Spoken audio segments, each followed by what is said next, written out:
Hello friends, तो आज हम समझते हैं गीता के अनोखे प्रश्न के अगले पार्ट की ओर।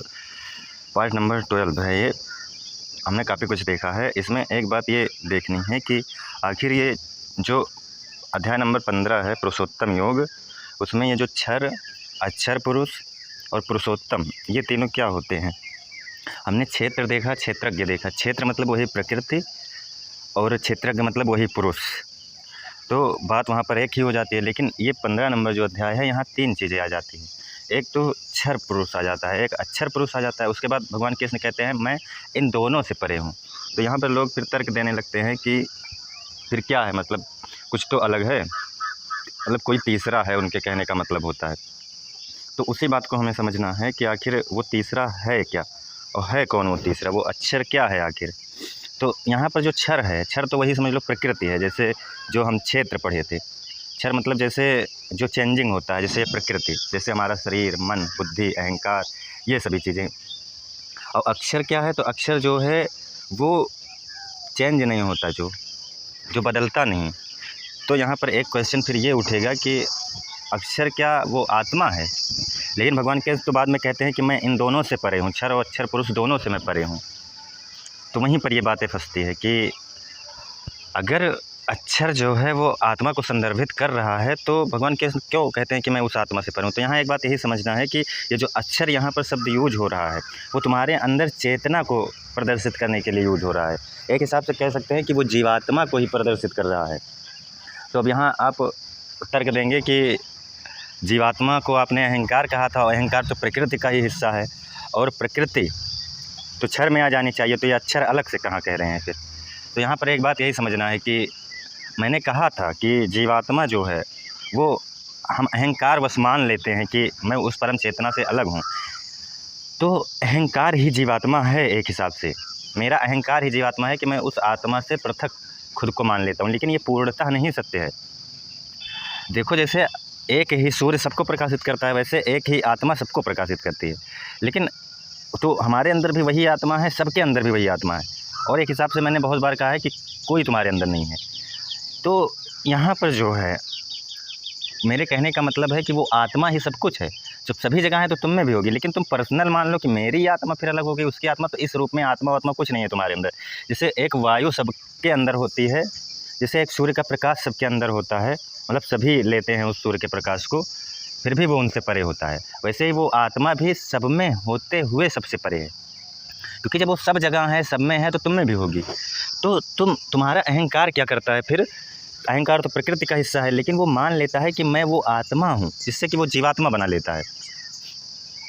तो यहाँ पर जो अक्षर पुरुष की बात हो रही है, वो चेंजिंग तो नहीं होता, वो तुम्हारे शरीर में भी है, सब में है, वो चेंजिंग तो नहीं होता अक्षर। लेकिन क्योंकि वो जीवात्मा चेंज कहाँ होगी। अगर तुम अहंकार के रूप में मान रहे हो तो अहंकार बदलता रहता है, वो प्रकृति बस बदलेगा क्योंकि वो प्रकृति पर है। लेकिन वो जीवात्मा जो तुम्हारे अंदर आत्मा है, आत्मा का पार्ट नहीं कर सकते। लेकिन एक हिसाब से एग्जाम्पल के थ्रू समझो कि जैसे सूर्य सब में है, सबको प्रकाशित कर रहा है, वैसे वो आत्मा भी प्रकाशित कर रही है। तो वो आत्मा थोड़ी ना बदल रही है तुम्हारे अंदर, जो आत्मा को कुछ पार्ट है। खैर हम पार्ट कर नहीं सकते, बस कहने के लिए, एग्जाम्पल के लिए समझो उसको। तो वो अपरिवर्तनीय है। मतलब यहाँ पर जो बात हो रही है वो जीवात्मा की ही बात हो रही है। अक्षर पुरुष मतलब जीवात्मा ही।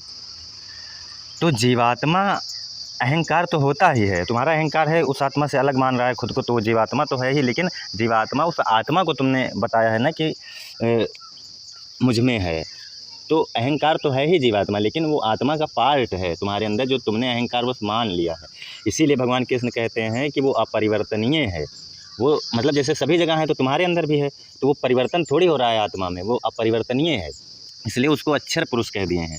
और एक बात यहाँ पर समझना, वही है अक्षर पुरुष जो तुम्हारी जीवात्मा है बस, और क्षर पुरुष वही है जो प्रकृति है, तुम्हारा मन, बुद्धि, अहंकार, ये सभी चीज़ें। तो अहंकार तो है प्रकृति का हिस्सा, क्योंकि वो प्रकृति से बना है। लेकिन वो आत्मा का जो पार्ट तुमने अपने अंदर मान लिया है, वो है अक्षर पुरुष। तो इसीलिए फिर कहते हैं इन दोनों से परे मैं वो आत्मा हूँ, मैं वो सत्य हूँ, मैं वो परम चेतना हूँ। क्योंकि तुमने प्रकृति खुद को माना, तो वो प्रकृति नहीं है भगवान के। और जो जीवात्मा का तुमने पार्ट माना, उनसे परे इसलिए कहते हैं क्योंकि आत्मा का कोई पार्ट नहीं है, तुम्हारा अहंकार ही है जो उससे अलग मान रहा है। इसलिए कह देते हैं मैं उस जीवात्मा से भी परे हूँ। इसीलिए और अक्षर पुरुष वही तुम्हारे जीवात्मा को पूर्णतः संदर्भित करता है। तो इस बात को यहाँ पर समझना है। तो ये अध्याय नंबर जो 15 है वो यही बातें करता है। क्षेत्र, क्षेत्रज्ञ मैंने बताया, ये क्षेत्र मतलब वही तुम्हारा शरीर या प्रकृति समझ लो, क्षेत्रज्ञ मतलब वही परम चेतना आत्मा, और प्रकृति मतलब प्रकृति, और पुरुष मतलब वही परम चेतना। तो वही बातें यहाँ पर। और जो सांख्य दर्शन का पुरुष है वो भी वही जीवात्मा को ही संदर्भित करता है, अगर उसको गीता की आत्मा से तुम कह रहे हो तो, क्योंकि वहाँ पर बहुत सारी मतलब पुरुष दिखाए गए हैं। तो मतलब वो एक ही पुरुष है, लेकिन वो सबका आधार है, और सभी लोग फिर मान लेते हैं कि मेरे आत्मा मेरा पुरुष ये कह के। तो वहाँ पर जब तुम ऑब्जर्वर बनोगे तब तुम्हें वही एक चेतना सब दिखाई देगी। कोई दर्शन में मतभेद नहीं होता, बस वो अलग अलग स्थितियों के लोगों को बताई गई बातें हैं। पहले तुमसे कहा जाएगा कि हाँ चलो सबके अलग अलग होती हैं, तो वो जीवात्मा की बात हो रही है। एक ही आत्मा जब भगवान कृष्ण ने कह दी तो तुम कहाँ अलग अलग पुरुष बना रहे हो। लेकिन वो समझाने के लिए, जैसे अब यहाँ पर अक्षर को समझाने के लिए पहले अक्षर बताए, फिर अक्षर बताए कि मतलब सब में चलो ठीक है एक एक जीवात्मा हो गई। फिर लास्ट में कह देते हैं कि वो जो तुम जीवात्मा मान रहे हो वो आखिर मेरा ही है, मेरा ही परम स्वरूप है, तुम बस अहंकार बस उसको मान रहे हो। तो ये चीज़ें यहाँ पर समझनी है। तो इस 15 नंबर अध्याय का यही मतलब है। अब यहाँ पर मैं कुछ श्लोकों को लेता हूँ जिससे कि थोड़ा सही से समझ में आए। तो यहाँ पर सब श्लोक तो मैं नहीं लेता, बस कुछ श्लोकों को लेता हूँ, क्योंकि श्लोक बड़े बड़े होते हैं तो काफ़ी बड़ा हो जाएगा नहीं तो वीडियो। तो यहाँ पर श्लोक है एक, जिस परम पद को प्राप्त होकर मनुष्य लौटकर संसार में नहीं आते, उस स्वयं प्रकाश परम पद को न सूर्य प्रकाशित कर सकता है, न चंद्रमा, न अग्नि ही, वही मेरा परम धाम है। मतलब यहाँ किसकी बातें हो रही हैं, यहाँ उसी आत्मा शब्द की, कि जहाँ पर कि लोग अगर उधर चले जाएं तो वो इन लोभ मोह ईर्ष्याओं में कभी नहीं फंसेंगे, क्योंकि उन्होंने अपने आप को ऑब्जर्व कर लिया, इस प्रकृति के मतभेदों को समझ लिया कि ये लोभ मोह ईर्ष्या ये सब प्रकृति के गुण हैं, ये सब प्रकृति में हो रही घटनाएं हैं, और मैं इन सब से परे हूँ। मैं अपने थॉट को ऑब्जर्व करके देख लिया हूँ कि ये एक एक थॉट प्रकृति से आ रहे हैं, एक एक थॉट यहाँ पर कंडीशनिंग है। तो क्या मैं दूसरों के द्वारा बनाया गया कठपुतला हूँ? तो तुम्हारा शरीर, तुम्हारा मन तो सब दूसरों से बना हुआ है। तो उसी को ऑब्जर्व करने के बाद तुम्हारे अंदर फिर दोबारा वो लोभ मोह ईर्ष्याएँ नहीं आएंगी, अगर तुम उस लेवल पर चले गए तो, आत्मा लेवल पर। अगर तुम दृष्टा हो गए, अवायर हो गए, तब यहाँ अवायरनेस की ही बात हो रही है। तो वही मेरा परम नाम है, वही अवायरनेस ही है। अब यहाँ पर एक बात ये फंसती है कि कुछ लोग कहेंगे कि जीवात्मा मतलब शरीर तो आपने कह दिया कि वो प्रकृति का हिस्सा है, और जो अक्षर पुरुष है वो मतलब दोनों के मिडिल में एक हिसाब से कह सकते हैं, और आत्मा उसके बाद परम धाम और प्रकृति से परे है। तो यहाँ पर फिर ये बताओ कि जो ये सभी चीज़ें हो रही हैं, हाँ तो ये चीज़ें मतलब जो अवायर की बातें हो रही हैं, तो अवायरनेस भी तो प्रकृति से ही आ रही है ना। तो अवायरनेस कैसे वो अलग हो गई प्रकृति से परे? तो यहाँ पर यही एक बात समझनी है कि देखो, कुछ दार्शनिकों ने तो कहा है कि अवायरनेस भी तुम्हारी प्रकृति का हिस्सा है। वो कहते हैं ऑब्जर्वर इज ऑब्जर्व्ड, दोनों एक ही हैं, जो ऑब्जर्व कर रहा है और जिसको ऑब्जर्व कर रहा है। लेकिन यहाँ एक बात ये समझनी है कि प्रकृति का हिस्सा तो है अवायरनेस, लेकिन उसको फिर प्रकृति से परे इसलिए कह दिया जाता है अवायर होने के बाद उस आत्मा को, उस सत्य को, उस ब्रह्म को, क्योंकि फिर वो प्रकृति के गुणों में नहीं है, मतलब वो प्रकृति के बहाव में नहीं फंसता, वो अलग हो जाता है, वो प्रकृति की चीज़ों को देख सकता है। प्रकृति से परे का होने का मतलब ये नहीं कि तुम नेचर की लॉ से परे हो गए, नहीं, तुम्हारा शरीर अब भी नेचर के हिसाब से ही चलेगा, लेकिन तुम्हारे अंदर वो अवायर आने की वजह से तुम उन सबको ऑब्जर्व कर सकते हो, देख सकते हो, अपने बॉडी को रिएक्ट करने से रोक सकते हो, ये सभी चीज़ें फिर हो जाती है।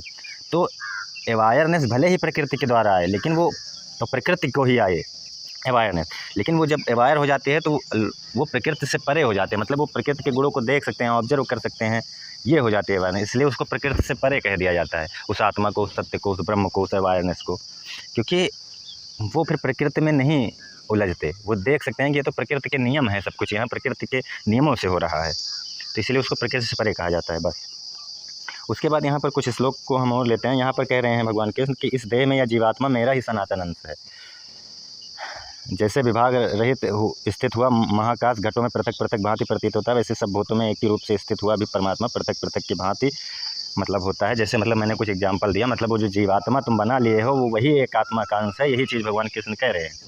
वो तुमने बना लिया, वो है नहीं वैसे, और वही इन प्रकृति में स्थित मन और पांचों इंद्रियों को आकर्षित करता है। मतलब ये जो तुम्हारी इंद्रियां हैं, तुम्हारा जो मन है, वो वही जीवात्मा, तुम्हारा जो अहंकार बन गया है कि मैं उससे अलग हूँ, उस परम चेतना से अलग हूँ, वही इन सबको आकर्षित करता है। आकर्षित करता है कि मतलब क्या हुआ, मतलब वो परम चेतना है जो सब में व्याप्त है, लेकिन शरीर में होने की वजह से उसको जीवात्मा कह दिया जाता है, बस इतनी सी बातें हैं। और यही जीवात्मा जो है, यही अवायर होकर आत्मा बन जाती है बस, क्योंकि जीवात्मा जैसा कुछ है ही नहीं, तुमने उसको बना लिया है। क्योंकि आत्मा अकाट्य है, वो अलग हो ही नहीं सकती, तो तुमने अलग करके उसको जीवात्मा बना लिया सब शरीरों में। तो ये तुमने यहीं पर गलत कर दिया पहली बात। तो ये प्रकृति में स्थित मन और पांचों इंद्रियों को आकर्षित करता है, ये बात ही गलत हो गई, क्योंकि जीवात्मा जैसा है ही नहीं कुछ, तुमने बना लिया उसको ना। जब आत्मा का हम पृथक कर ही नहीं सकते, वो अविकारी है, विकार आ ही नहीं सकता, तो तुम कहाँ से ये सभी चीज़ें कर रहे हो? वो तो तुम्हारा, इसलिए मैंने बहुत बार कहा है, वो तुम्हारा अहंकार को ही जीवात्मा प्रदर्शित करता है।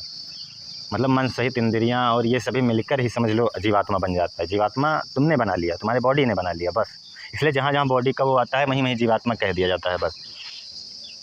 अब यहाँ पर श्लोक आता है, वायु गंध के जैसे गंध लेकर चली जाती है वैसे जीवात्मा मन सहित। इस पर मैंने बहुत बार बोला है, ये जो है पुनर्जन्म की बातों को प्रदर्शित कर रहा है कि मतलब किसी पर्सनल का पुनर्जन्म नहीं, वो प्रवृत्तियों को बार बार उन्हीं प्रवृत्तियों का कंटिन्यूटी चलना, कार्य कारण नियम, वही है ये चीज़ें। अब उसके बाद हम कुछ और श्लोकों को देखते हैं जो कि काफ़ी इम्पोर्टेंट श्लोक हैं। यहाँ पर भगवान कृष्ण कहते हैं, सूर्य में स्थित जो तेज संपूर्ण जगत को प्रकाशित करता है तथा जो तेज चंद्रमा में है और अग्नि में है, उसको तू मेरा ही तेज जान, क्योंकि सब कुछ वही ब्रह्म है, वही आत्मा है, वो सूर्य से भी परे है। वो तो सूर्य एक एग्जाम्पल के लिए दिया गया कि जैसे सूर्य सबको प्रकाशित करता है वैसे आत्मा समझे कि आत्मा, लेकिन वो सूर्य से भी पहले का है और सूर्य से भी परे का है, क्योंकि जहाँ जहाँ वो चेतना है, मतलब वो चेतना ही सब कुछ है। कुछ नहीं था तब भी वो चेतना थी, और कुछ नहीं होगा तब भी वो चेतना होगी बस। उसके बाद ऐसे कहते हैं कि पृथ्वी में प्रवेश करके अपनी शक्ति से सब भूतों को धारण करता हूँ, रस स्वरूप अर्थात अमृतमय चंद्रमा होकर संपूर्ण औषधियों को अर्थात वनस्पतियों को पुष्ट करता हूँ। मतलब सब कुछ में वही आत्मा, वही चेतना व्याप्त है, बस यही इसका मतलब है। मैं ही सब प्राणियों के हृदय में स्थित अंतर्यामी रूप से स्थित हूँ तथा मुझमें स्मृति, ज्ञान और अपोहन है। ऐसे मतलब कुछ शब्द उसके बाद कहते हैं भगवान कृष्ण, मैं ही सब वेदों द्वारा मैं ही जानने योग्य हूँ, वेदांत का कर्ता और वेदों को जानने वाला भी मैं ही हूँ। तो ऐसे ऐसे मतलब काफ़ी कुछ बताते हैं। उसके बाद यहाँ पर एक और अच्छा श्लोक आता है। अच्छा तो सभी है गीता में, क्या मतलब अच्छा बुरा, मतलब एक श्लोक और, इन दोनों से उत्तम पुरुष तो अन्य ही है। मतलब वही बात यहाँ पर कह रहे हैं, जो इन दोनों से उत्तम पुरुष तो अन्य ही है, जो तीनों लोकों में प्रवेश करके सबके धारण पोषण करता है, अविनाशी परमेश्वर और परमात्मा इस प्रकार कहा गया। दोनों से उत्तम पुरुष, किन दोनों से उत्तम? वही क्षर और अक्षर पुरुष से, क्योंकि मैं नाशवान जड़ वर्ग क्षेत्र से तो सर्वथा अतीत हूँ और अविनाशी जीवात्मा से भी उत्तम हूँ। अब यहाँ पर वही देखो, अक्षर को वही जीवात्मा, मैंने पहले ही कहा कि अक्षर को ही जीवात्मा कहे हैं, और अक्षर पुरुष जो है यहाँ पर वही जड़ वर्ग, मतलब ही प्रकृति, और इसलिए लोक में और वेद में भी पुरुषोत्तम नाम से प्रसिद्ध हूँ। क्यों मतलब पुरुषोत्तम नाम से? क्योंकि वो न जीवात्मा से भी परे हैं और तुम्हारे ये बॉडी मतलब प्रकृति से भी परे हैं, इसलिए उनको पुरुषोत्तम कहा गया है। उसके बाद कहते हैं, जो ज्ञानी पुरुष मुझको इस प्रकार तत्व से पुरुषोत्तम जानता है, वह सर्वज्ञ पुरुष सब प्रकार से निरंतर मुझ वासुदेव परमेश्वर को ही भजता है। इसका मतलब क्या हुआ तत्व से जानना? मतलब मैंने बहुत बार बताया कि ये सभी चीज़ें जो हो रही हैं प्रकृति में, ये सभी प्रकृति की कंटिन्यूटी कार्य कारण नियम से हो रही हैं, और मैं भी उसी प्रकृति का हिस्सा हूँ। मेरा अहंकार, मन, बुद्धि एक एक थॉट प्रकृति का हिस्सा है। बस सिर्फ मेरे अंदर अवेयरनेस की जो प्रवृत्ति है उसको प्रकृति से परे, उसी को आत्मा सत्य कहा गया है। मैं इसी को ही जान जाऊँ, मैं अवेयर हो जाऊँ प्रकृति की घटनाओं के प्रति, वही जो है मैं आत्मा हूँ या सत्य हूँ, जो शब्द ये समझ लो, या अवेयरनेस को प्राप्त हो जाऊँ, वही समझ लो तत्व ज्ञान हो जाता है। उसके बाद कहते हैं कि हाँ, तो उसके बाद ये जो लेसन है ये ख़त्म हो जाता है। आगे कुछ अभी बातें हैं, एक क्वेश्चन और है, उसको भी यहीं समझ लेते हैं कि अध्याय 14 में जो भगवान कृष्ण कहते हैं कि यहाँ पर बहुत ही अच्छा एक प्रश्न है कि हे अर्जुन, मेरी महत ब्रह्म रूप मूल प्रकृति संपूर्ण भूतों की योनि है, अर्थात गर्भाधान का स्थान है, और मैं उस योनि में चेतन समुदाय गर्भ को स्थापित करता हूँ। जड़ चेतन के संयोग से सब भूतों की उत्पत्ति होती है। और दूसरा यहाँ पर है, नाना प्रकार की सब योनियों में जितनी मूर्तियाँ अर्थात शरीरधारी प्राणी हैं, प्रकृति तो उन सबकी गर्भ धारण करने वाली माता और मैं बीज को स्थापित करने वाला पिता हूँ। अब यहाँ पर कुछ लोग कहेंगे कि ये जो है आत्मा सत्य ब्रह्म, ये तो अकर्ता है। तो यहाँ पर ये क्या मतलब? भगवान कृष्ण कह रहे हैं कि परमात्मा ही सब कुछ करता है, मतलब परमात्मा ही इन सबको बनाता है। मतलब कह रहे हैं ना कि योनि में चेतन समुदाय गर्भ को स्थापन करता हूँ। तो इसका क्या मतलब? इसका मतलब ये नहीं कि परमात्मा तुमको बना रहा है, मतलब यही है कि तुम जो है, तुम केवल जड़ ही नहीं हो, तुम जड़ चेतन के संयोग से बने हो। उस चेतन को ही यहाँ भगवान कृष्ण अपने आप को उसी चेतना को बता रहे हैं जो सब में व्याप्त है। इसका मतलब ये नहीं कि कोई प्रकृति गर्भ धारण करती है, कोई परमात्मा है वो उसमें गर्भ धारण करने में हेल्प करता है, ऐसी बातें नहीं है। मतलब जड़ और चेतन के संयोग से ही ये चीज़ें बनी हैं। तो जड़ मतलब क्या हो गया? ये प्रकृति में सभी चीज़ें जड़ हैं, मन बुद्धि अहंकार तुम्हारा सब कुछ जड़ प्रकृति है। अब इसमें चेतन फिर क्या हुआ? वही तुम्हारी अवेयरनेस, क्योंकि अगर वो वो आती तो जड़ से ही है ना, इसीलिए उस दोनों के संयोग से बनी है ये धरती। क्योंकि अगर अवेयरनेस मान लो चेतन ही होती, वो उसका जड़ से कोई संपर्क ही ना होता, तो तुम्हें अवेयरनेस आती कहाँ से? जो चीज़ें हम नहीं डिटेक्ट कर सकते, अब कह दो कि मशीन जो है रोबोट, उसको कह दो कोई चेतन शक्ति डिटेक्ट करे तो वो नहीं कर पाएगी, उसको इंस्ट्रूमेंट चाहिए, वो फिजिकल चीज़ें ही करती है डिटेक्ट। लेकिन तुम्हारा शरीर जड़ चेतन के संयोग से बना है, तुम उस चेतन शक्ति को भूल गए हो, इसीलिए तुमने जड़ को ही, प्रकृति को ही अपना मान लिया। इसीलिए भगवान कृष्ण यहाँ कह रहे हैं कि ये जड़ चेतन के संयोग से बना है और मैं ही हूँ, वो चेतना ही है जो इन सब को मतलब सब में जड़ चेतन के संयोग से सब भूतों की उत्पत्ति होती है। वो चेतना ही है जो समुदाय गर्भ को स्थापित करती है, मतलब वो चेतना ही है जो तुम जिससे बने हो, वो वही चेतना है। यही बात है यहाँ। इसका मतलब ये नहीं कि कहीं कोई परमेश्वर बैठा है उसने तुम्हें बनाया है, ये मत समझना यहाँ पर। और उसके बाद कहते हैं नाना प्रकार की सब योनियों में जितनी मूर्तियाँ अर्थात शरीरधारी प्राणी हैं सभी प्राणी मतलब सभी योनियाँ, कितने 1 ट्रिलियन स्पीसीज हैं विश्व में। प्रकृति तो उन सबकी गर्भधारण करने वाली माता, मैं बीज को स्थापित करने वाला पिता हूँ। इसका मतलब ये नहीं कि कोई बीज को स्थापित करने वाले पिता परमेश्वर, नहीं, वही चेतना सब में व्याप्त है। यही बातें यहाँ समझाई जा रही है, वही परम चेतना है और वो तुम ही हो। बस सिर्फ तुम में और कृष्ण में कोई अंतर नहीं, लेकिन तुम प्रकृति को ही खुद को मान लियो, तुम खुद को अर्जुन मान रहे हो। और वही भगवान कृष्ण गीता के माध्यम से समझा रहे हैं कि हे अर्जुन, तू भी वही है, क्योंकि वही परम चेतना ही सब में गर्भ स्थापित करती है, मतलब सब कुछ वही परम चेतना ही है। प्रकृति तो माता है, लेकिन मैं गर्भ को स्थापित करने वाला पिता हूँ और दोनों के संयोग से ही ये भूत समुदाय बना है। इसका मतलब ये क्या हुआ कि प्रकृति भी तुम हो और तुम वो चेतना भी हो, लेकिन तुमने खुद को प्रकृति ही मान लिया है, लेकिन तुम मूल रूप से चेतना ही हो। तुम खुद को पहचानो, यहाँ यही बातें कही जा रही हैं। इसका मतलब ये मत समझना कि कहीं कोई परमेश्वर बैठा है वो मुझे बना रहा है, ये नहीं है। मैं बीज को स्थापित करने वाला पिता हूँ, इसका मतलब जड़ चेतन के संयोग से ही बनी है, लेकिन तुमने जड़ को ही मान लिया कि मैं जड़ ही हूँ, क्योंकि तुम अहंकार को मानते हो, मन मानते हो, बुद्धि मानते हो, ये सभी जड़ ही आ जाती है, जड़ में ही। और चेतन में क्या आती है? वही अवेयरनेस, सत्य, ब्रह्म। तो इन दोनों के मिक्स से बना है ये संसार, क्योंकि वही चेतना सभी जगह है और प्रकृति भी सब है। प्रकृति से परे है वो चेतना, लेकिन प्रकृति में भी है वो, तो इसीलिए दोनों के संयोग से बना है ना। क्योंकि वही चेतना मुझ में है, तो मैं भले ही भूल गया हूँ, लेकिन है तो मुझ में वो चेतना। इसीलिए कहते हैं कि मैं जो है दोनों के संयोग से बना है और मैं मतलब यहाँ पर जो ये कहा जा रहा है बीज को स्थापित करने वाला पिता हूँ, इसका मतलब क्या है? मेन रूप से वही है, वही चेतना ही सत्य है, लेकिन तुमने प्रकृति को मान लिया, इस चेंजेबल को मान लिया कि मैं हूँ, इसलिए कहते हैं मैं पिता हूँ, मुझे देखो। ये बातें यहाँ पर समझाई जाती है, कहीं कोई परमेश्वर परमात्मा नहीं बैठा है, ये चीज़ समझना। तो आज के लिए इतना ही, धन्यवाद। आगे और क्लियरिटी से जो कन्फ्यूजन होगा बताएंगे।